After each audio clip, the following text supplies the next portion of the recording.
Right now, somewhere online, someone is arguing that humans are meant to eat meat. Lots of it. Every single day. They will tell you it is what our ancestors did.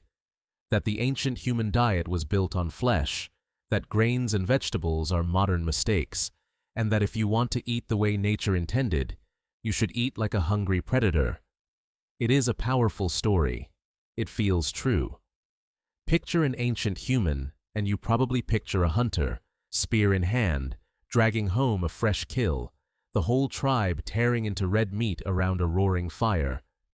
There is just one problem. It is almost completely wrong. Because when scientists actually study how ancient humans ate and how the last remaining hunter-gatherers on Earth eat today, a very different picture emerges. Ancient humans did not eat meat all day. For most of them, meat was rare, unreliable, and often a small part of the diet. And the truth of what they actually lived on might surprise you far more than the myth. So how often did ancient humans really eat meat? And why do so many of us believe they were built to devour it? To answer that, we need to leave the imagination behind and look at the evidence. And the best evidence we have does not come from bones alone. It comes from watching people who still live this way right now. In northern Tanzania lives a group called the Hadza. They are one of the last true hunter-gatherer societies on the planet, and they have been studied for decades because their way of life offers a rare window into how humans lived for hundreds of thousands of years. They hunt with bows and arrows. They gather with digging sticks. They have no farms, no shops, no stored grain. If anyone on Earth should be eating meat all day, it is them. But they are not.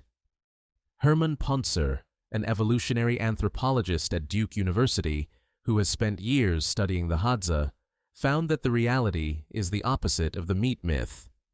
In the Hadza diet, roughly 2/3 of their calories come from carbohydrates, not meat. Carbohydrates. Wild tubers dug out of the ground, berries, fruit, the pulp of the baobab tree, and honey. Protein from game meat makes up only around 1/4 of their energy, and fat even less. Let that sink in.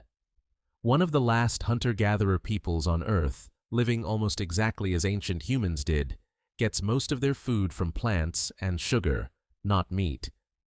And here is the detail that shatters the myth completely. Honey.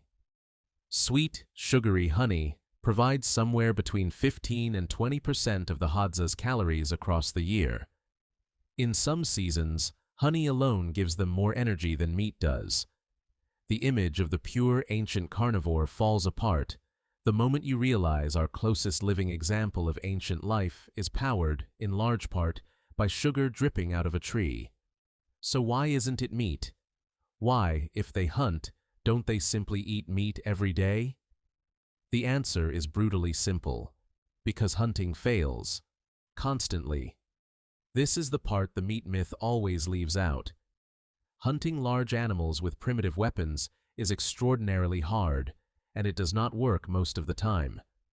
Research on hunter-gatherers like the Hadza and the Kung has shown that hunters come home empty-handed more than half the time they go out.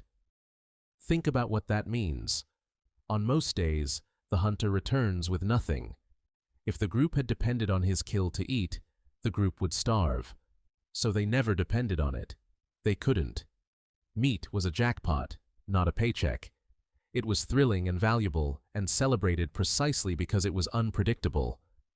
What actually kept people alive, day after day, meal after meal, was the steady, boring, reliable food that the gatherers brought back. The roots, the tubers, the berries, the plants. And this is why, in most hunter-gatherer societies, the people quietly doing the most to keep everyone alive were not the hunters at all.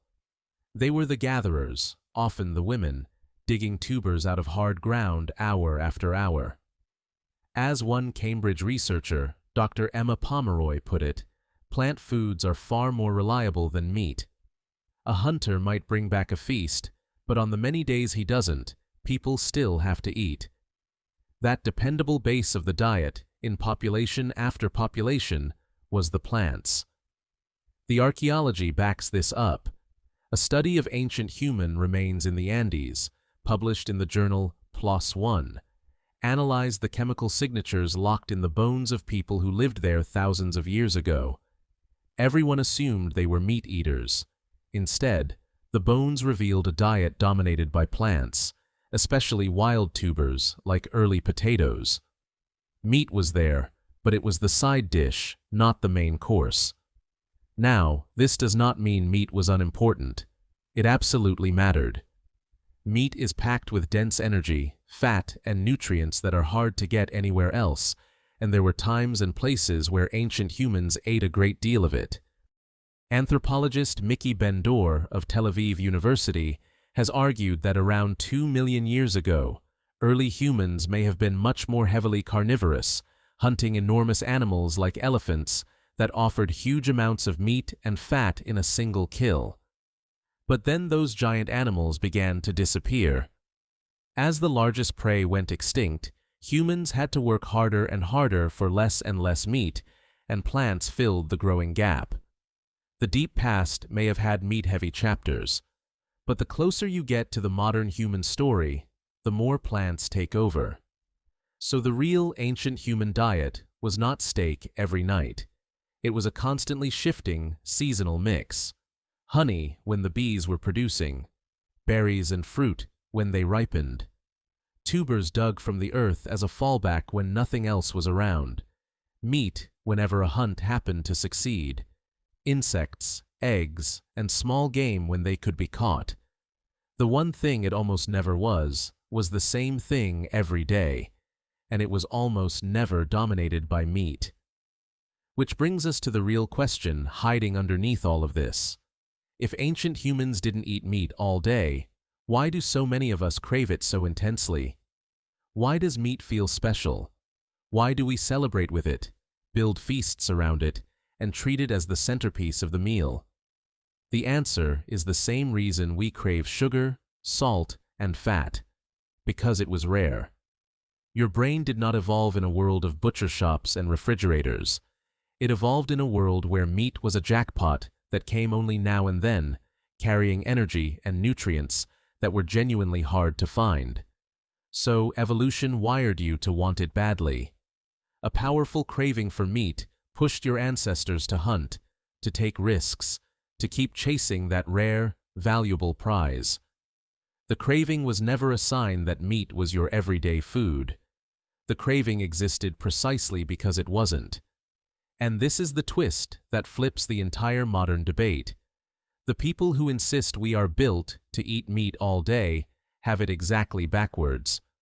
We crave meat so strongly not because it was always on the menu, but because for most of our history, it wasn't. The intensity of the craving is a measure of the scarcity, not the abundance. The modern world simply removed the scarcity and kept the craving. Meat that once took a full day of dangerous hunting and often failed now takes 30 seconds and a few coins. The reward is still there. The effort is gone. And so we eat, in a single ordinary week, more meat than many of our ancestors might have eaten in a month. There is even a health echo hidden in all this. Those same Hadza, eating their 2/3 carbohydrate diet full of tubers, honey, and fiber, have almost none of the heart disease, high blood pressure, and diabetes that are so common in the modern world. Ponser found they take in around 100 grams of fiber a day, roughly 5 times what the average person in a wealthy country eats.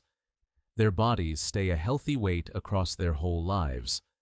It turns out the reliable plant foods the meat myth dismisses may have been quietly keeping humans healthy all along. So the next time someone tells you that ancient humans ate meat all day, and that you should too, remember what the evidence actually says. Remember the Hadza, powered by honey and roots. Remember the hunters coming home empty-handed more often than not. Remember the gatherers, digging in the dirt, quietly feeding everyone. Remember that meat was the celebration, not the meal. Your love of meat is real, and it is ancient. But it is not the memory of a world where you ate it every day. It is the memory of a world where you almost never could, and wanted it desperately every single time. The craving survived into a world of endless meat. The truth is, your ancestors would have been amazed that you can have it whenever you want. They almost never could.